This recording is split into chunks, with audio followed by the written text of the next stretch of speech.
4.5 বছরেরও বেশি সময় পর বাংলাদেশ জাতীয় স্টেডিয়াম আবার খেলাধুলার উপযোগী হলো, আবার সেখানে ফিরল ফুটবল।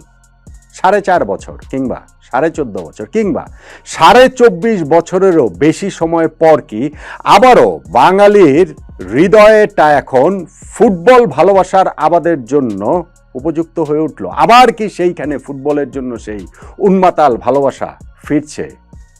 জাতীয় স্টেডিয়ামের এই প্রত্যাবর্তনের ম্যাচে বাংলাদেশ দল যেই ফুটবল খেলেছে সেইখানে ভুটানের বিপক্ষে তারা শুধুমাত্র 2-0 গোলে জেতেনি, বরং কোটি কোটি মানুষের হৃদয়টাও জিতে নিয়েছেন এই হামজা, ফাহমিদুল, তপু বর্মনরা। ফলে বাংলাদেশের এই ফুটবলের সাম্প্রতিক যে জাগরণ, যে নবজাগরণ, যে পুনর্জাগরণ, সেই পুনর্জাগরণটা আরও একটু গতি পেল আগামী 10 তারিখ সিঙ্গাপুরের বিপক্ষে যেই ম্যাচটা আবারও আমাদের এই জাতীয় স্টেডিয়ামে হবে। সেইখানটাতে যদি বাংলাদেশ এই পারফরমেন্সের রিপিটেশন দেখাতে পারে এবং এরকম একটা রেজাল্ট নিয়ে আসতে পারে, তাহলে নিঃসন্দেহে আমাদের এই পুনর্জাগরণ আরও তুমুল গতিতেই এগিয়ে চলবে।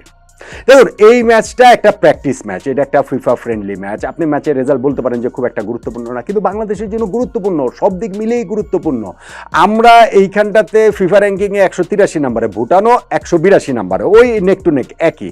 কিন্তু ভুটান আমাদের জন্য একটা দুঃস্বপ্নের নাম কেন না? 2016 সালে এই ভুটানের বিপক্ষে হারার পরে আমরা প্রায় 1.5 বছরের মতো আন্তর্জাতিক ফুটবল থেকে এক অর্থে আমরা নির্বাসনে ছিলাম। সো এখন যখন আমরা আবার একটা পুনর্বাসন প্রক্রিয়ার ভেতর দিয়ে যাচ্ছি, মানে ওই অর্থে পুনর্জাগরণ প্রক্রিয়ার ভেতর দিয়ে যাচ্ছি, তখন ভুটানের বিপক্ষে এই জয়টা কিন্তু একটা স্টেটমেন্ট ভিক্টরি। যেই ভিক্টরিটা আমরা ভারতের বিপক্ষে ম্যাচে, আগের ম্যাচে পেতে পারতাম, সেটা আমরা পাইনি, কিন্তু এখন আমরা ভুটানের বিপক্ষে ম্যাচে পেয়েছি, সিঙ্গাপুরের বিপক্ষে ম্যাচটাকে ঘিরে, তাই আশাটা আরো অনেক বড় হয়ে উঠছে।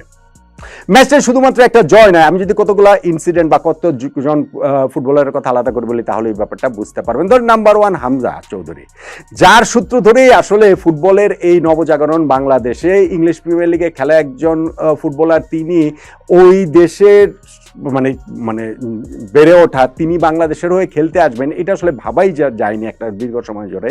সো তিনি এসেছেন ভারতের বিপক্ষে ম্যাচটাতে, তার ইন্টারন্যাশনাল ফুটবলে ডেবু হয়েছে, সেই ম্যাচটাতেও তিনি দুর্দান্ত খেলেছেন, কিন্তু বাংলাদেশ ম্যাচটা জিততে পারেনি। আর এই ম্যাচটাতে দেশের মাটিতে হামজা ডেবু হয়ে গেল এবং দেখেন ম্যাচের 6 মিনিটের সময় তিনি গোল পেয়ে গেলেন।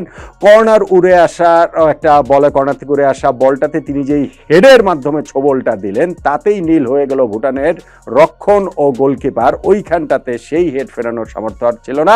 হামজা চৌধুরী গোল পেয়ে গেলেন বাংলাদেশের জার্সিতে তার সেকেন্ড ম্যাচেই। শুধুমাত্র প্রথম হাফটাই তিনি খেলেছেন, ভ্রমণ ক্লান্তির ব্যাপার রয়েছে, আগামী 10 তারিখের ম্যাচ রয়েছে, সবকিছু বিবেচনায় রেখে কোচ তাকে সেকেন্ড হাফটাতে আর খেলাননি, কিন্তু ওই 45 মিনিটে নিজের ক্লাসটা তিনি টাইম এন্ড এগেন বারবার বুঝিয়ে দিয়েছেন। আর যখন ওইরকম একটা গোল পেয়ে যান, তখন সেটা নিঃসন্দেহে ফুটবল উন্মাদনায় একটা নতুন মাত্রা যোগ করবে। নাম্বার 2 ফাহমিদুল, এই ফুটবলারটাকে নিয়ে কত বিতর্ক হয়েছে ভারতের বিপক্ষে ম্যাচের আগে, কেন তাকে দলে রাখা হয়নি, কেন সৌদি আরবে সেই ট্রেনিং ক্যাম্পে থাকা সত্ত্বেও কোচ তাকে ফাইনাল স্কোয়াডটাতে রাখলেন না, এই নিয়ে অনেক বিতর্ক হয়েছে। এবং এই ম্যাচটাতে কিন্তু সেই ফাহমিদুলের ডেবু হয়ে গেল। কি অসাধারণ একটা ম্যাচ তিনি খেলেছেন, তিনিও 60 মিনিটসের মতো খেলেছেন, কিন্তু ওই সময়টাতে তিনি তার ক্লাসটা বুঝিয়ে দিয়েছেন, তার ওই ড্রিবলিংয়ে, তার ওই পেসে, তার ওই ট্রিকারিতে। এবং তিনি আসলে গোলটা পেতেই পারতেন। ফার্স্ট হাফে ওই যে 32 মিনিটের সময় তিনি যে শটটা নিয়েছিলেন লেফট সাইড থেকে, লেফট উইংটা তো একেবারে পুরোপুরি নিজেরই করে নিয়েছেন, সেইটার দিকে গোল হতে পারতো।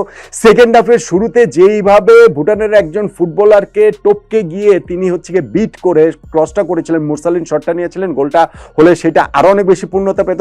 মাঝখানে আমি দেখছিলাম যে তার ওই যে ট্রিকারি ব্যাক হিলে বল তিনি দিচ্ছেন, সতীর্থদের সঙ্গে বোঝাপড়ার জায়গাটাতে কিছু ঘাটতির জায়গাটা তো থাকবে অবভিয়াসলি, এটা তো হচ্ছে গিয়ে মাত্রই তিনি শুরু করলেন, কিন্তু ক্লাসটা যে আছে ফাহমিদুলের সেইটা তিনি আসলে বুঝিয়ে দিয়েছেন, খুব ভালোভাবে বুঝিয়ে দিয়েছেন যে লেফট উইংয়ে তিনি বাংলাদেশ ফুটবলে দীর্ঘদিন আসলে সার্ভিস দিতে পারেন।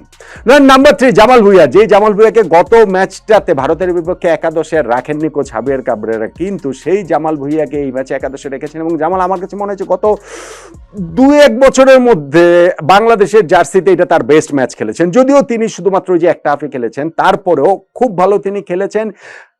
হামজা যে গোলটা দিয়েছেন ওই কর্নারটা ছিল জামালের, তিনি নিজেও গোল পেতে পারতেন। 38 মিনিটের সময় ওইটা তিনি একটা শট নিয়েছিলেন ভুটানের ডিফেন্ডার, এটা একটা পুরো গোল তার সামনে আসলে ওপেন ছিল, ওই ডিফেন্ডারের গায়ে লেগে যায় আনফরচুনেটলি। কিন্তু এর বাইরে ওই যে লেট রান করা, বক্সে যাওয়াটা, সতীর্থদের সঙ্গে তিনি হচ্ছে গিয়ে যেইভাবে বোঝাপড়াটা, স্পেশালি হামজার সঙ্গে সেই মিডফিল্ডের ওই জায়গাটা, সবকিছু মিলে জামালের জন্য এটা আসলে খুবই খুবই ভালো একটা ম্যাচ গিয়েছে বলে আমার কাছে মনে হয়। সামিদ সোম আরেকটা কথা বলতে পারি, তিনি কানাডা থেকে এসেছেন মাত্র, তিনি গ্যালারিতে বসে খেলা দেখছিলেন এবং তিনি আসলে গ্যালারিতে মানে বক্সে বসে খেলা দেখছিলেন, কিন্তু তিনি এই ম্যাচে কোচ তাকে খেলাননি ভ্রমণ ক্লান্তিজনিত কারণে। আমরা আশা করছি যে সিঙ্গাপুরের বিপক্ষে ম্যাচে আরো একটা জেমকে কোচ কাবরেরা আসলে আনলিশ করবেন। বাংলাদেশ ওই ফার্স্ট হাফের পরে ধরেন হচ্ছে আমি তো এই যে কয়েকজনের কথা বা কয়েকটা ইনসিডেন্টের কথা বললাম, সেকেন্ড হাফেও কিন্তু বাংলাদেশ শুরুতেই আবারও গোল পেয়ে গেছে এবং সোহেল রানা এবার যে গোলটা পেয়েছেন